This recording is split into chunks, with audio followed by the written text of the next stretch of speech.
Hello friends, मैं हूं Devendra Sahu. YouTube के इस चैनल डीके मैथ्स ट्यूटोरियल में आपका स्वागत है। आज हम बहुत ही इंपॉर्टेंट टॉपिक पे डिस्कशन करने वाले हैं। इससे जस्ट पहले वीडियो लेक्चर में मैं इसका थोड़ा सा सैंपल बताया भी था, बट आज हम इस पर पूरे कंप्लीट डिस्कशन करेंगे और वो है ऑर्थोगोनल कॉम्प्लीमेंट सब स्पेस पर बेस्ड ऑर्थोगोनल प्रोजेक्शन।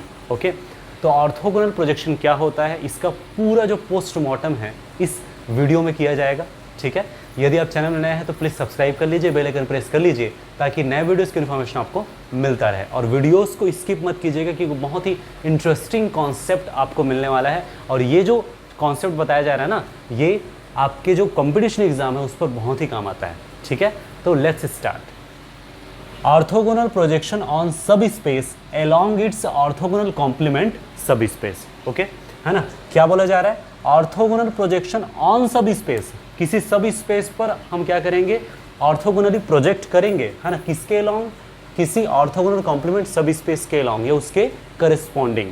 ठीक है, इस बात को ध्यान रखिए। यहाँ पे हम क्या करने वाले हैं, दो कॉम्प्लीमेंट्री सब स्पेसेस लेने वाले हैं जो ऑर्थोगोनल है, इन दोनों के बीच में 90 डिग्री बनता है, यानी कि ऑर्थोगोनल कॉम्प्लीमेंट सब स्पेसेस लेने वाले हैं। ठीक है ना, और उसमें किसी एक पर मैं प्रोजेक्ट करूँगा, किसी एक के करस्पॉन्डिंग, वो चीज़ हम समझने वाले हैं। ऑब्वियस सी बात है, नया चीज़ है तो धीरे धीरे डाइजेस्ट होगा, लेकिन बहुत ही इंटरेस्टिंग है, तो इसलिए ध्यान से देखना, ध्यान से समझना। ठीक है, मैं कोई एग्जांपल लिया हूँ, उस एग्जांपल के थ्रू पूरा अच्छे से क्लियर करूँगा। ठीक है, और फिर मैं जो जनरल डेफिनेशन है उस पर जाऊँगा और फिर उनसे जो बेस्ड रिजल्ट्स है ना वो भी हम देखेंगे। ठीक है, फोकस कीजिए। लेट वी और F equals to R two हर R which is obviously a vector space, है ना, टू टपल्स का कलेक्शन है, फील्ड हमारा क्या है, आर, तो ये हमारा वेक्टर स्पेस है। और यहाँ से मैंने दो सब स्पेसेस लिया, W और W डैश, और दोनों सब स्पेस किस तरह से डिफाइन है देख सकते हैं। W equals to A0 such that A belongs to R, ये क्या है आपका x axis, and W dash equals to 0 भी such that B belongs to R, ये क्या है आपका y axis, and obviously both are complementary sub space और दोनों के बीच में 90 डिग्री में, मतलब ऑर्थोगोनल भी, यानी क्या है, ऑर्थोगोनल कॉम्प्लीमेंट सब स्पेसेस हैं। ठीक है, क्लियर हो रहा है, एक वेक्टर स्पेस है, उनके ऑर्थोगोनल कॉम्प्लीमेंट्री सब स्पेसेस हैं। अब हम एक मैपिंग डिफाइन करेंगे, सेल्फ मैपिंग, याद रखना, है ना, T from V to V, जो वेक्टर स्पेस है ना, उसी वेक्टर स्पेस पर हम एक मैपिंग डिफाइन करेंगे, T from V to V।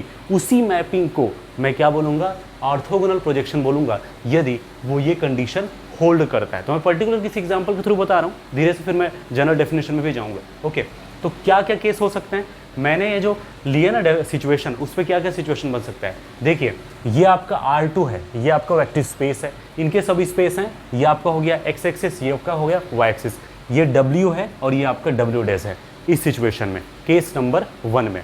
ठीक है ना, ये आपका W, ये आपका W डैश, है ना। हमें पता है कि ये जो दोनों हैं ये कॉम्प्लीमेंट्री सब स्पेसेस हैं और ऑर्थोगोनल है, इसका मतलब ऑर्थोगोनल कॉम्प्लीमेंट सब स्पेसेस हैं। ठीक है, अब फाइनली डेफिनेशन जो है अच्छे समझने की कोशिश करना। केस नंबर 1 है, देखिए, ऑर्थोगोनल प्रोजेक्शन ऑन सब space along its orthogonal complement सब स्पेस, तो फिर orthogonal projection on x axis along y axis. On x axis बोला जा रहा है, इसका मतलब हम x एक्सिस पे प्रोजेक्ट करेंगे, किसके अलोंग, y एक्सिस के अलोंग, तो जिसके अलोंग रहता है उसके पैरेलल है, समझना। ठीक है ना, और जिस पे प्रोजेक्ट कर रहे हैं उस पर है, ऑन सब स्पेस मतलब x एक्सिस पर। ठीक है, जिसके अलोंग उसको हम इस तरह से लिखेंगे। क्लियर है, अच्छे समझना। ओके, है ना, डेफिनेशन कैसे डिफाइन किया हूँ, T of AB equals to A0, है ना। इसका मतलब ये हो रहा है, कोई भी एलिमेंट ले लीजिए, जैसे मैंने आर्बिट्ररी एलिमेंट लिया A0, तो A0 जो है x एक्सिस पर प्रोजेक्ट किस करेगा, A,0 के तौर पे। याद रखना, बिल्कुल सीधा सीधा, बिल्कुल 90 डिग्री बना रहा है, अगर ध्यान से देखें तो x एक्सिस पर। ठीक है ना, सीधा सीधा, है ना, A0। क्लियर है, ओके। कोई भी एलिमेंट ले लीजिए, जैसे यहाँ आपका ये होगा -A,B, तो ये हो जाएगा, है ना, -A,0 पर प्रोजेक्ट। ठीक है, आप यहाँ पर कोई भी एलिमेंट लेंगे, ऑब्वियस सी बात है A,-B होगा, तो ये प्रोजेक्ट करेगा A,0 पर। ठीक है, जैसे -A,-B लेते हो, ये प्रोजेक्ट करेगा -A,0 पर। ठीक है, यहाँ से कोई भी एलिमेंट टैग करते हो, जैसे आपका हो गया 0,B, तो ये प्रोजेक्ट करेगा 0,0 पर। ठीक है, 0,-B लेते हो, है ना, ये प्रोजेक्ट करेगा 0,0 पर। प्रोजेक्ट कैसे हो रहा है, क्लियर हो रहा है ना। ठीक है ना, परफेक्ट। तो जो भी आप एलिमेंट टैग करते हो बिल्कुल सीधा सीधा ऐसे, तो जिस पर प्रोजेक्ट कर रहा है वो ऑन सब स्पेस है, और ठीक है ना, ऐसे प्रोजेक्ट कर रहा है तो जिसके अलोंग है ना, उसके पैरेलल है, ये ध्यान रखना। ठीक है, इतना क्लियर हो गया। तो जो डेफिनेशन है, AB बिल्कुल इस तरह से प्रोजेक्ट कर रहा है, तो T of AB equals to A,0। अब अच्छे से ऑब्जर्व करना, है ना, T ऑफ AB है, इस ए बी को मैं a0 प्लस 0 भी लिख सकता हूँ, है ना। तो टी ऑफ a0 प्लस 0 भी इक्वल्स टू a0, है ना। अब ये पूरा आर्बिट्रेरी है, समझ लीजिए।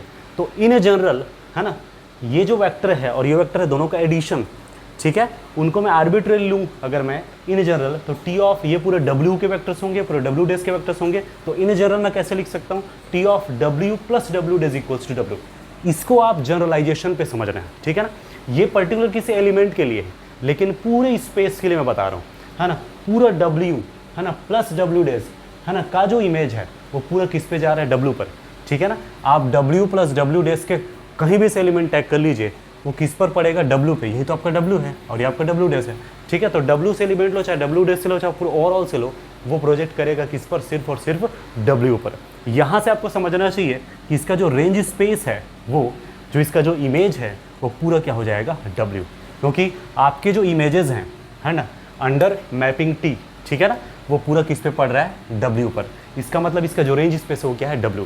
लेकिन अब एक सबसे इंपॉर्टेंट क्वेश्चन राइज होता है, ये जो t है वो लीनियर ट्रांसफॉर्मेशन है या नहीं। क्योंकि अब तक सिर्फ और सिर्फ मैं मैपिंग लिखा हूँ, सेल्फ मैपिंग लिखा हूँ, ये लीनियर ट्रांसफॉर्मेशन है नहीं। तो लीनियर ट्रांसफॉर्मेशन होने के लिए कंडीशन क्या है, कंडीशन है T of alpha plus beta, T of alpha plus T of beta, ठीक है। और नेक्स्ट क्या है, T of A into alpha equals to A T of alpha. दो कंडीशन होल्ड होता है, ठीक है ना। यानी कि, है ना, पहले वाले वेक्टर स्पेस से जब वेक्टर एडिशन लेते हो तो उसकी इमेजेस जो है वेक्टर एडिशन के इक्वल होता है, उधर की इमेजेस के सेम। अब स्केलर मल्टीपल लेते हो तो उसका जो इमेज है वो ए इंटू टी ऑफ अल्फा के इक्वल होता है। ये दोनों सिचुएशंस यहाँ पे होल्ड होना चाहिए, ठीक है। अब मैं क्या करूँगा, है ना, ऑब्वियस सी बात, वेक्टर स्पेस V से दो वेक्टर उठाऊंगा। थोड़ा सा इसको समझने की कोशिश करना, और इसको थोड़ा और आगे बढ़ा रहा हूँ, चूँकि w plus w days overall क्या है, v है।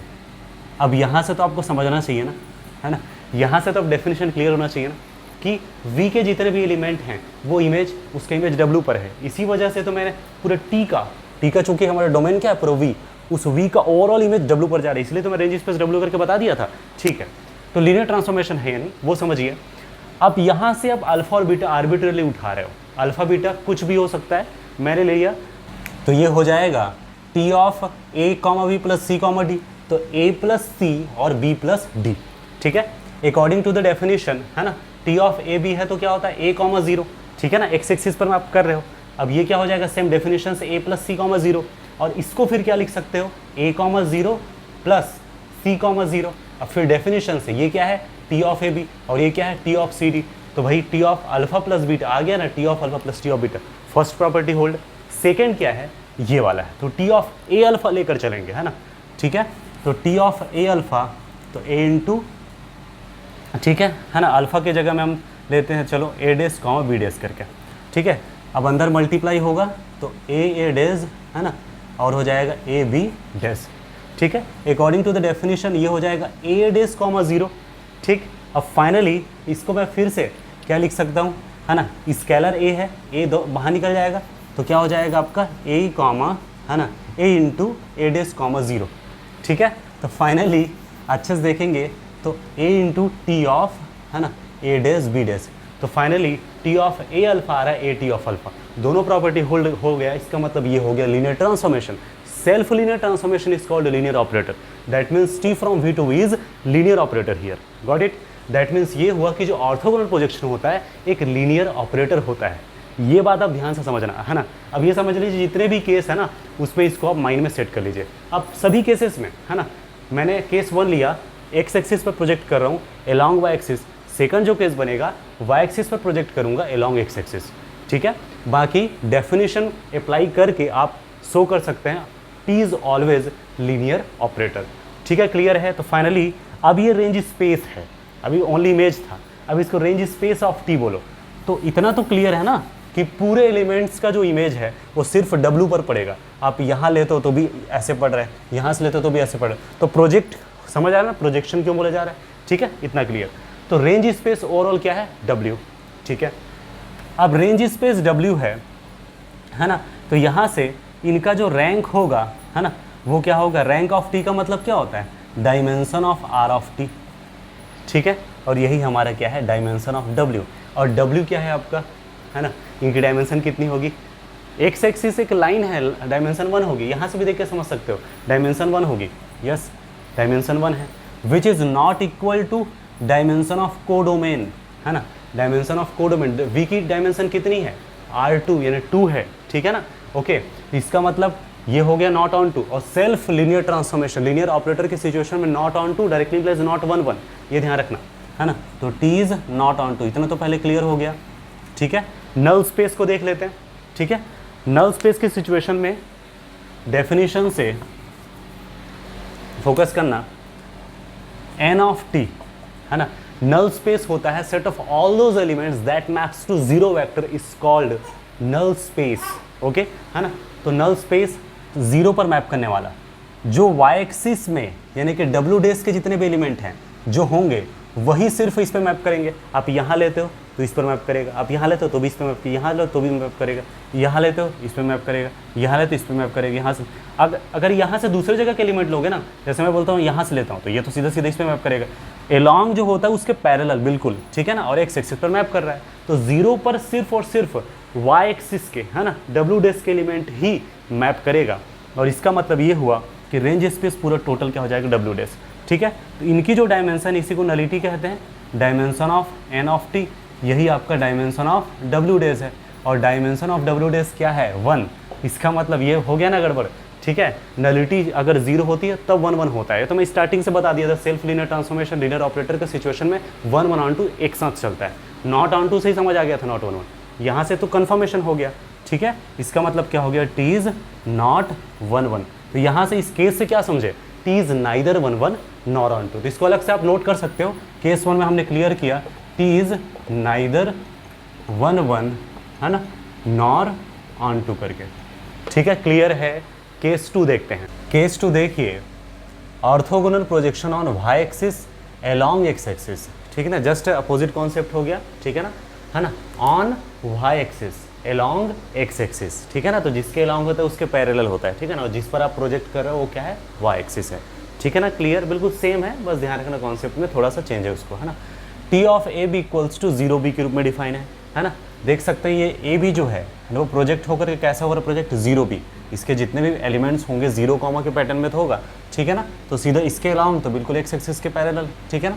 तो आप ए बी लिए तो 0 पर, हाँ यहाँ पे हो रहा है, आप यहाँ लोगे तो भी सेम यहाँ पर, यहाँ लेंगे तो भी सेम यहीं पर, ठीक है ना, आप इधर लोगे ना, ठीक है, माइनस ए कॉमा बी तो भी इसी पर, क्लियर है, ठीक है। इसी तरीके से अगर हम यहाँ पर अगर लेंगे कोई एलिमेंट ए कॉमा 0 तो ये 0 कॉमा 0 पर, माइनस ए कॉमा 0 इधर लेते हैं तो भी 0 कॉमा 0 पर, क्लियर है, ठीक है ना। इसी तरह से इधर आप जो कोई भी एलिमेंट लेते हैं, जैसे, है ना, आपके इधर माइनस ए कॉमा माइनस बी के पैटर्न में है तो ये हो जाएगा 0 कॉमा माइनस बी पर, ठीक है, माइनस ए कॉमा माइनस बी किस पे मैप करेगा, है ना, आपका, है ना, 0 कॉमा माइनस बी पर। तो क्लियर ना, on Y axis along X axis, ठीक है, बिल्कुल, है ना, अच्छा कॉन्सेप्ट है। तो T of A B equals to 0 B. अब ये जो ए बी है उसको मैं कैसे लिख सकता हूँ, टी ऑफ, है ना, A0 प्लस 0 बी, ठीक है, इक्वल्स टू 0 बी, है ना। इन जनरल, अब चूंकि ये आपके एलिमेंट्स हैं, वेक्टर्स हैं, है ना, उनको इस पैटर्न में आपने लिखा है, अब उसको जब जनरलाइज करके पूरा जब आप सब स्पेस के पैटर्न में लिखेंगे तो कैसा होगा, T of W plus W dash equals to W dash है ना, ओके। तो पूरा जो है ये है क्या, T of V equals to W dash, that means जो जितने भी, है ना, ओवरऑल V के वेक्टर्स है ना, उसका जो रेंज है वो क्या है, पूरा डब्ल्यू डेज है, पूरा जितने भी एलिमेंट्स आप ले लीजिए, किस पर मैप कर रहे हैं, आपका डब्ल्यू डेज, है ना, ठीक है, ये आपका डब्ल्यू डेज है ना, पूरा किस पर मैप कर रहा है, वाई एक्सिस है ना, डब्ल्यू डेज पर, तो रेंज स्पेस क्या हो गया, डब्ल्यू डेज, क्लियर। और इनकी डायमेंशन को हम रैंक बोलते हैं, डायमेंशन ऑफ डब्ल्यू डेज जो कि 1 होगी, डब्ल्यू डेज क्या है आपका वाई एक्सिस, इसकी डायमेंशन कितनी होगी 1, जो कि not equal to dimension of codomain V, that means not onto not 1 1, क्योंकि लीनियर ऑपरेटर का सिचुएशन है। फिर भी आप देख सकते हो नल स्पेस ले लिया, n of T equals to W, तो यहाँ से इनकी dimension that is nullity of T, dimension of W ये भी 1 है, ठीक है ना, ओके, क्लियर हो रहा है ना। 0 पर कौन मैप करेगा, एक्स एक्सिस के जितने वेक्टर है वही तो 0 पर मैप करेंगे, क्लियर हो रहा है। तो यहाँ से फिर क्लियर हो गया, टी इज, है ना, 0 नहीं है नलिटी, इसका मतलब T is not 1 1, hence T is neither 1 1 nor onto, clear है। तो इतना तो समझ आ रहा है ना। ऑन सब स्पेस जो बोला जाता है वही हमारा रेंज स्पेस बनता है, और अलोंग जो बोलते हैं अलोंग सब स्पेस वही हमारा नल स्पेस बनता है, क्लियर है। केस 3 देखिए, orthogonal projection on y equals to mx line along y equals to -1 by mx line, ठीक है। m obviously non zero, here m is slope और डाइवर्जेंस, है ना, स्लोप बोलते हैं, डाइवर्जेंस कहते हैं, ठीक है। ये जो लाइन है ना, स्ट्रेट लाइन, ठीक है, किसके अलोंग, इसके अलोंग, है ना। याद रखना, एक चीज़ तो मैं क्लियर कर दूँ, सबसे पहले दोनों जो है एक दूसरे पे 90 डिग्री बनाते हैं, इसीलिए हम इन दोनों को चूज़ किए हैं, ठीक है। इसको तो आप स्टैंडर्ड रिजल्ट के तौर पे याद कर सकते हो। ये जो दोनों स्ट्रेट लाइन है ना, ऐसे लाइन हैं जो दोनों क्या करते हैं, एक दूसरे पे 90 डिग्री बनाते हैं, यानी ऑर्थोगोनल है। सब स्पेसेस हैं, ऑर्थोगोनल सब स्पेसेस हो गए, ठीक है ना। R2 के ये जो है सब स्पेसेस हैं, ऑर्थोगोनल है। और ख़ास बात ये है ना, कि ये जो आपके जो ये वाला और ये वाला जो दो सब स्पेसेस हैं वो कॉम्प्लीमेंट्री सब स्पेसेस भी हैं, यानी कि दोनों को मिला करके कंबाइन करके पूरे R2 आपको मिल जाएगा, ठीक है। और ये जनरल केस में क्यों बोल रहा हूँ, लास्ट में जो रिजल्ट मिलेगा ना, वहाँ से केस 1 और केस 2 को भी आप ऑब्टेन कर सकते हैं, इसीलिए जनरल केस है, ठीक है। तो अच्छे से ऑब्जर्व करना, केयरफुली ऑब्जर्व करना, ठीक है। तो पहले चीज़ मैं क्लियर कर दूँ कि ये दोनों सब स्पेसेस हैं, ठीक है, ऑर्थोगोनल कॉम्प्लीमेंट सब स्पेसेस हैं। तो केस ये बन रहा है, orthogonal projection on y equals to mx line along y equals to -1/mx line, ठीक है। ये जरूरी नहीं कि बिल्कुल यही पर लाइन बनेगा, ये लाइन जो है, ये जो लाइन है वो यहाँ होगा ना, तो ये लाइन यहाँ होगा, ठीक है। अब वो जो लाइन है यहाँ पर है, तो जो y equal to -1/x just 90 degree यहाँ पर है, ठीक है। तो एक सिचुएशन, एक पोजीशन पे हमने लिए हैं, तो एक सिचुएशन यहाँ पर है, समझ लीजिए। तो y equal to mx line हो गया, ठीक है, और ये हो गया y equal to -1/mx line, ठीक है। ये बात ध्यान रखना है, ओके। अब फोकस करेंगे कॉन्सेप्ट पे। कॉन्सेप्ट ये है कि T of A B equals to A dash B dash, है ना। इसका मतलब ये हुआ, है ना, इस पर प्रोजेक्ट कर रहे हैं, इसके अलोंग, है ना, इसके अलोंग, है ना, इस पर प्रोजेक्ट कर रहे हो, ठीक है, ऑर्थोगोनली, है ना। तो जो भी एलिमेंट लोगे ए बी, ऑब्वियस सी बात है इसमें प्रोजेक्ट होके कुछ नया एलिमेंट मिलेगा, ए डेज बी डेज। यहाँ पर भी होगा ना ऐसे, यहाँ पर भी होगा ना ऐसे ऐसे ऐसे, ठीक है। यहाँ पर एलिमेंट लेते हो तो ऐसे, यहाँ पर एलिमेंट तो ऐसे, ठीक है ना। इसकी अगर बात करें, ठीक है, यहाँ पर जो भी एलिमेंट होगा वो 0 0 पर, यहाँ पे जो भी एलिमेंट वो 0 0 पर, क्लियर ना। तो समझ आ गया ना, ए बी प्रोजेक्ट कर रहा है ए डेज बी डेज पर, ठीक है। और डेफिनेशन के मुताबिक ये y इक्वल टू है ना mx है, ये x है ना प्लेस है और ये y प्लेस है, ठीक है। तो फिर बी डेज के प्लेस पे क्या हो जाएगा डेफिनेशन से, है ना, B dash equals to m a dash, सही है ना। ये x के प्लेस पे y के प्लेस पे है, इस पर पुट कीजिए, है ना, x के प्लेस पे a डेज, तो b के प्लेस पे क्या हो जाएगा m a डेज, तो a dash comma m a days, ये समझ लीजिए, ठीक है। तो ए भी प्रोजेक्ट कर रहा है ए डेज बी डेज पे, ठीक है ना, और वो है a dash comma b dash means according to the y equals to mx line क्या हो जाएगा m a डेज। तो T of A B equals to A dash comma m a dash, इतना क्लियर हुआ। इसको ए, इसको भी नाम दिया, ए भी एक लाइन सेगमेंट, दैट मीन्स एक लाइन ही समझ लो, ठीक है। और ये ओवरऑल एक स्ट्रेट लाइन है जिसमें मैंने कोई भी 2 पॉइंट चूज कर लिया, सी डी लाइन सेगमेंट जो इस ओवरऑल लाइन को रिप्रेजेंट कर रहा है। दोनों पैरेलल है ना, since A B is parallel to C D. अपने को स्लोप का कॉन्सेप्ट तो पता ही है, ठीक है। अगर कोई भी 2 लाइन अगर पैरेलल है ना, तो दोनों की स्लोप क्या होंगी, सेम होंगी, ठीक है। y equal to mx line में जो m है ये स्लोप को रिप्रेजेंट करता है। अगर y इक्वल टू -1/mx की बोले तो यहाँ पे -1/m जो है इनकी स्लोप को रिप्रेजेंट करता है। इतना क्लियर है, इतना पहले समझाते थे, ओके, है ना। ये बात ध्यान रखना। यहाँ पे आप बोलेंगे mx प्लस c रहता है, c कहाँ है, c 0 है, c इंटरसेप्ट होता है, c जो है इंटरसेप्ट होता है ना, x एक्सिस या y एक्सिस पर, है ना, जो आप जो है लाइन ऐसे क्रॉस करते हुए जाते हैं तो ऑरिजिन से उनके बीच का जो डिस्टेंस है वही तो होता है इंटरसेप्ट जो है ना, ठीक है। आप ऐसे कटिंग करेंगे तो यहाँ से जो डिस्टेंस होगा, अगर ऐसे कट कर रहे हो तो यहाँ से जो डिस्टेंस होगा वही इंटरसेप्ट है। एक्स एक्सिस पर एक्स इंटरसेप्ट, वाई एक्सिस पर वाई इंटरसेप्ट। यहाँ पे ऐसा है ही नहीं, ऑरिजिन को है ना कट करते हुए जा रहा है, इंटरसेप्ट 0 है तो c 0 है, तो simply y equal to mx है, ठीक है ना। ये स्लोप है, यहाँ पर ये स्लोप है, इतना क्लियर है। और अपने को पता है कि इसे 2 पॉइंट से होकर जाने वाले, है ना, यानी स्लोप पासिंग थ्रू 2 पॉइंट्स, है ना, a b and a dash B dash. Definition से क्या हो जाएगा, ये हो जाएगा, है ना, B dash minus b upon a dash minus a, ये डेफिनेशन के मुताबिक, ठीक है ना। A slope passing through 2 points is b dash minus b upon a dash minus a, clear. अब यहाँ पे फोकस करना इस लाइन की, है ना, याद रखना दोनों पैरेलल है तो दोनों की स्लोप सेम होंगी, ठीक है ना। और इस लाइन की स्लोप क्या होगा, passing through 2 points a b and a dash B dash, तो b minus b dash upon a minus a dash, clear है। इस लाइन की स्लोप हो गई और इसकी स्लोप क्या है, इसकी स्लोप तो डायरेक्टली -1/m हो जाएगा, क्लियर। और दोनों क्या होंगे, same. Since A B is parallel to C D तो दोनों की स्लोप सेम होंगी। यहाँ से स्लोप निकला ये और यहाँ का स्लोप है -1/m, सेम हो गया, क्रॉस मल्टी हुआ, ठीक है, क्रॉस मल्टी हुआ। उसके बाद बी डेज की वैल्यू क्या है, एम ए डेज पुट किया, पूरा हाँ जो है ए डेज के पैटर्न में लाया मैंने, अब यहाँ से है ना नॉर्मली जो सॉल्व करते हो, क्लियर है, ध्यान से देखिए, है ना, ए डेस कॉमन निकाला, 1 प्लस है ना एम स्क्वायर और ए प्लस एम भी अपने प्लेस पे है, a dash equals to multiplication division में जाता है, दिस अपॉन दिस हो गया, ठीक। अपने को पता है बी डेज इक्वल्स टू है एम इंटू ए है एम इंटू ए डेज करके, तो एम इंटू ए डेज की वैल्यू ये हो गई, तो ये ए डेज ओवरऑल ये है, बी डेज ओवरऑल ये है, क्लियर है ना, ठीक है। तो फिर डेफिनेशन में पुट कीजिए, तो टी ऑफ ए बी है ना, टी ऑफ है ना जो ए बी है ना, मतलब ए बी का जो मैप जहाँ पे पड़ रहा है वो मिल रहा है इस पैटर्न में, ठीक है। फाइनली यही हमारा डेफिनेशन बना इस इन जनरल अगर सिचुएशन बोलो तो, इतना क्लियर हो गया। अच्छा, मैंने बोला था कि यहाँ से आप है ना फर्स्ट और सेकंड केस को ऑप्टेन कर सकते हैं। कैसे ऑप्टेन कर सकते हैं? एट m इक्वल टू 0 लो और एक बार m टेंस टू इन्फिनिटी करो, ठीक है। अगर m इक्वल टू 0 होगा, ठीक है, तो इस सिचुएशन में देख सकते हो a प्लस 0 अपॉन 1 प्लस 0, और ये 0 इंटू ओवरऑल 0 हो गया, 0 अपॉन 1 प्लस 0 है ना, ओवरऑल 0 अपॉन 1 है ना 0, तो a कॉमा 0 मिल जाएगा, तो t ऑफ a भी इक्वल हो जाएगा a कॉमा 0, फर्स्ट केस मिल गया। क्लियर ना, लॉजिक क्लियर है ना। आप बस m की वैल्यू 0 रखिए, आपको फर्स्ट केस मिल जाएगा। अगर हम बात करें at m tends to infinity, अब m इक्वल टू इन्फिनिटी तो नहीं लिखेंगे, इन्फिनिटी की ओर अप्रोच किया जाता है ना कि इन्फिनिटी एक पॉइंट है, ये ध्यान रखना है। तो at m tends to infinity t of a comma b, ये क्या होगा? m टेंस टू इन्फिनिटी होगा, है ना, तो ऑब्वियस सी बात है नीचे इन्फिनिटी की ओर जा रहा है, तो ओवरऑल जो है उसको देखना, है ना, m अंदर से मल्टीप्लाई होगा तो M A plus M square B होगा, ठीक है। अब इसको अलग अलग बांटिए तो क्या हो जाएगा? M A upon 1 plus M square plus M square B upon 1 plus M square, ठीक है।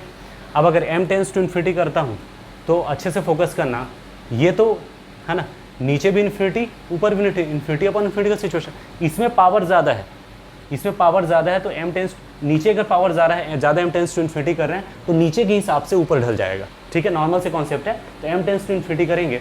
या फिर आप ये सोचो ना, एल हॉस्पिटल रूल लगाओ ना, एल हॉस्पिटल जो लगाएंगे जब ना, तो नीचे इन्फिनिटी जा रहा है तो ओवरऑल ये हो गया 0 कॉमा, ठीक है ना, ये भी हो जाएगा आपका, है ना 0, और एल हॉस्पिटल रूल यहाँ पर जब लगेगा तो 2m है ना b अपॉन 2m, तो 2m कैंसिल हुआ, कितना बचा b, ठीक है।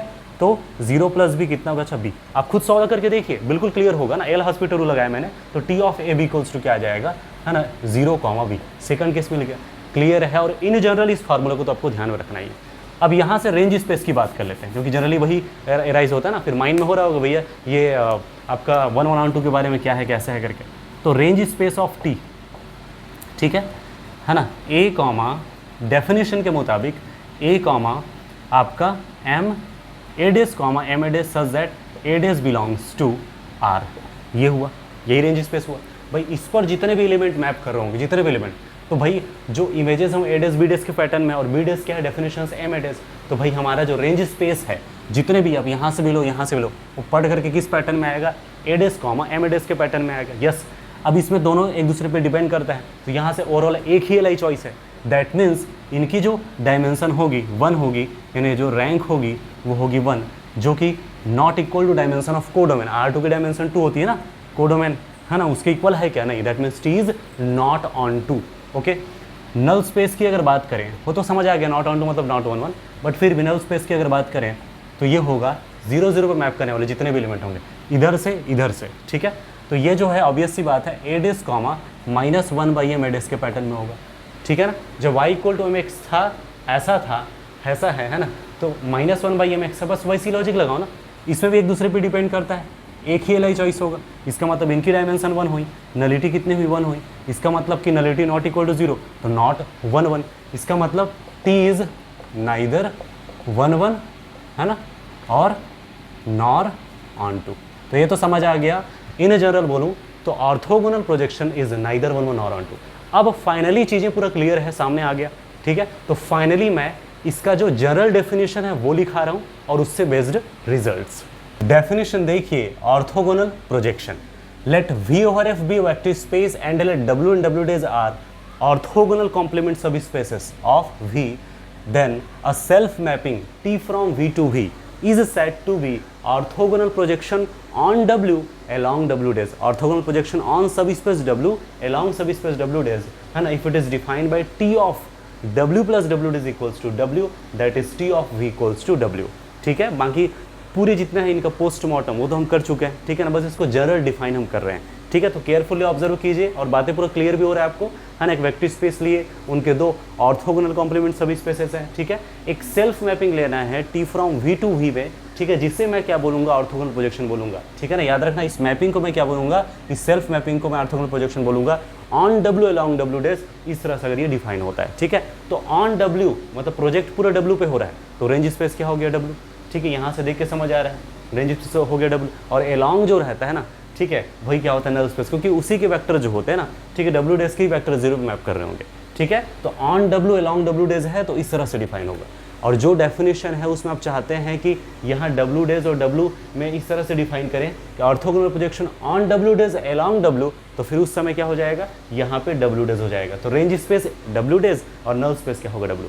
क्लियर हो रहा है, ठीक है ना। फिर भी किसी भी तरह से डाउट निकल के सामने आता बेझिझक कमेंट कर सकते हैं, ठीक है ना। तो इनको आप अच्छे से नोट कर लीजिए। अब इनसे बेस्ड जो रिजल्ट्स है वो हम देखेंगे, है ना। ये जो ऑर्थोगोनल प्रोजेक्शन है वो एक लीनियर ऑपरेटर होता है। भाई यहाँ डेफिनेशन में एक सेल्फ मैपिंग मैंने बोला है, लेकिन ये लीनियर ट्रांसफॉर्मेशन होता है, self linear transformation, that is linear operator. Clear है। रिजल्ट्स देखते हैं। Results, first point, every orthogonal projection is linear operator, ठीक है ना। जितने भी ऑर्थोगोनल प्रोजेक्शन होते हैं आप डेफिनेशन से देख सकते हैं वो लीनियर ट्रांसफॉर्मेशन होगा, सेल्फ है इस वजह से क्या हो जाएगा, लीनियर ऑपरेटर, ठीक है। ये ध्यान रखना हमेशा, every orthogonal projection is linear operator. Specially every orthogonal projection is idempotent linear operator. ये जितने भी आइडेम्पोटेंट है, इन्वॉल्यूटरी है, निलपोटेंट है, ऐसे जितने भी चीज़ें हैं ना हम नेक्स्ट चैप्टर में कवर करेंगे मैट्रिक्स के कॉन्सेप्ट में, ठीक है ना। क्योंकि जो लीनियर ऑपरेटर है उसको मैट्रिक्स, स्क्वायर मैट्रिक्स में हम रिप्रेजेंट कर सकते हैं और स्क्वायर मैट्रिक्स को हम लीनियर ऑपरेटर में, इसलिए दोनों एक दूसरे से लिंक होता है। सो डोंट वरी उसके लिए। अभी फिलहाल समझिए आइडेम्पोटेंट क्या होता है ना। T square equals to T, जब खुद को खुद के साथ हम ऑपरेट करेंगे और खुद आ जाए तो वही सिचुएशन है आइडेम्पोटेंट का, ठीक है। तो ये ध्यान रखना, ये कंडीशन होल्ड होता है तो आइडेम्पोटेंट है, क्योंकि लीनियर ऑपरेटर तो आइडेम्पोटेंट लीनियर ऑपरेटर हो गया, ठीक है। और एक इंटरेस्टिंग बात है, every orthogonal projection is idempotent linear operator. Definition apply करके देख लीजिए। टी स्क्वायर को क्या लिख सकता हूँ, T composition T of V, ठीक है। अब ये क्या किस तरह से ऑपरेट कर सकते हैं, टी ऑफ वी, ठीक है ना। और टी ऑफ वी क्या है भाई, डेफिनेशन में किसको अप्लाई कर रहा हूँ, on W along W days, तो ऑन डब्ल्यू है तो टी ऑफ वी क्या हो जाएगा डब्ल्यू। अब डब्ल्यू के एलिमेंट भी डब्ल्यू पर ही मैप करेंगे, ठीक है ना। तो T of W equals to W. इतना क्लियर हुआ, ठीक। तो टी स्क्वायर ऑफ वी का इमेज है डब्ल्यू। अब हम देखेंगे टी ऑफ वी, भाई डेफिनेशन से तो directly T of V W ही है, ओके। तो T square of V W, T of V W, right equal and so left equal, that is T square of equals T of V, that means t square equals to t, और t square equals to t, that means idempotent linear operator. Every orthogonal projection is idempotent linear operator, ठीक है। ये ध्यान रखना है। और idempotent की ये प्रॉपर्टी होती है, अगर t आइडेम्पोटेंट है तो t माइनस आई भी आइडेम्पोटेंट होगा, that is t square equal to t है तो t माइनस आई का स्क्वायर भी t माइनस आई होगा, या फिर i माइनस टी का स्क्वायर भी i माइनस टी होगा, कोई फर्क नहीं पड़ता, t माइनस आई या फिर i माइनस टी ले सकते हैं। और ये आइडेम्पोटेंट के लिए इफ एंड इफ होता है, इसी वजह से इसको हम ऑर्थोगोनल प्रोजेक्शन पे भी अप्लाई कर सकते हैं। इंटरेस्टिंग ये है, that means T is orthogonal projection if and only if T minus I is orthogonal projection. तो ये जितने भी इंपॉर्टेंट रिजल्ट है इसको ध्यान में अच्छे से रखना है, बहुत इंपॉर्टेंट है ये, ठीक है ना। Orthogonal projection if and only if, ये भी क्या होगा, ऑर्थोगोनल प्रोजेक्शन। यहाँ पे छोटा सा नोट लिखा हूँ क्योंकि ये भी बहुत इंपॉर्टेंट है, ठीक है। आज जितनी भी चीज़ें देख रहे हैं सब इंपॉर्टेंट है, हम कॉन्सेप्ट देख रहे हैं, okay. Alpha belongs to W, मैंने सिचुएशन लिया है, यही डेफिनेशन मेरा T of V equal to W है ना, that is T of W plus W dash equals to W, यही सिचुएशन ले रहा हूँ। Orthogonal projection on W along W dash का, ठीक है। इसी पर ध्यान रखना, अगर आप वेक्टर जो है डब्ल्यू से आप टैग करते हैं तो फिर इमेज ज्यों का त्यों जाता है ना। Orthogonal projection of alpha on W along W dash is T of alpha equals to alpha.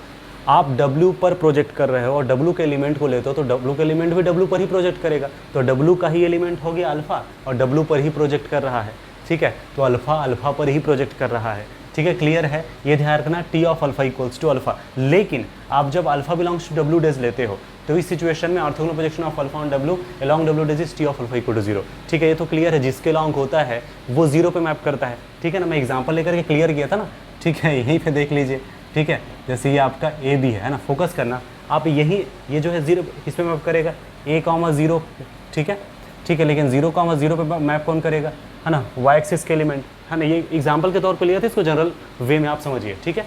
तो W है और W डैश, तो W के एलिमेंट लूंगा तो W पर ही मैप करेगा, T of alpha equal to alpha का सिचुएशन। लेकिन W डैश का एलिमेंट करता हूँ तो 0 पे मैप करेगा, तो T of alpha equal to 0 dash का सिचुएशन, 0 का सिचुएशन।